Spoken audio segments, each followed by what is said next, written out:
What would you be doing right now if you were living in Caracas, Venezuela, and your home collapsed? Welcome back. I'm Asay, the Executive Director of Jase Response.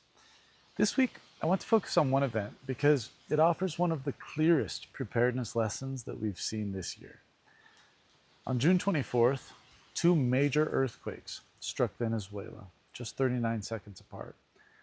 According to the U.S. Geological Survey, they measured magnitude 7.2 and 7.5, and at a shallow depth, producing violent shaking across one of the country's most populated regions. As of today, Venezuelan authorities report more than 2,200 deaths and over 11,000 injuries. United Nations says more than 2,000 international search and rescue personnel have joined the response, while engineers continue evaluating damaged infrastructure. NASA-supported satellite analysis suggests tens of thousands of buildings may have been damaged.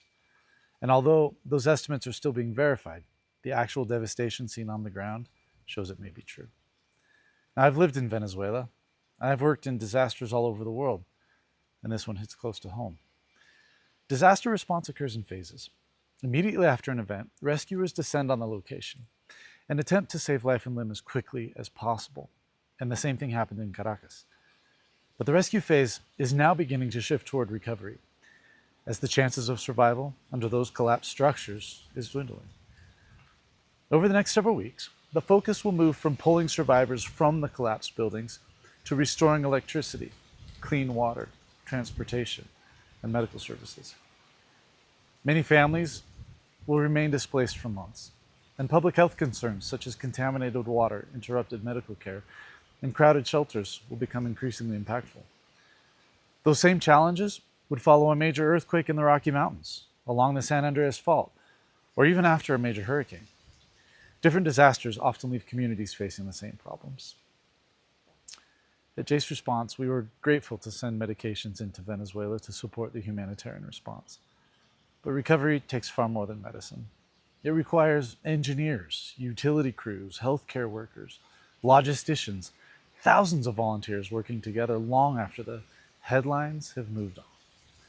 While we watch this happen in Venezuela, you should assess your own preparedness for such an event. As we head into the 4th of July and celebrate our nation's 250th anniversary, millions of Americans will gather for parades, fireworks, and community events. So I want you to take a moment when you arrive to identify exits, choose a meeting place if your group becomes separated, and stay aware of your surroundings. This week's preparedness task is simple. Ask your family one question. If we couldn't return home tonight, where would we go? Choose one meeting place nearby and another outside your neighborhood. Make sure everyone knows both locations. It's a 5-minute conversation that can save hours of uncertainty during an emergency. Preparedness begins before the disaster, not after it. Thank you for watching. I'll see you next week.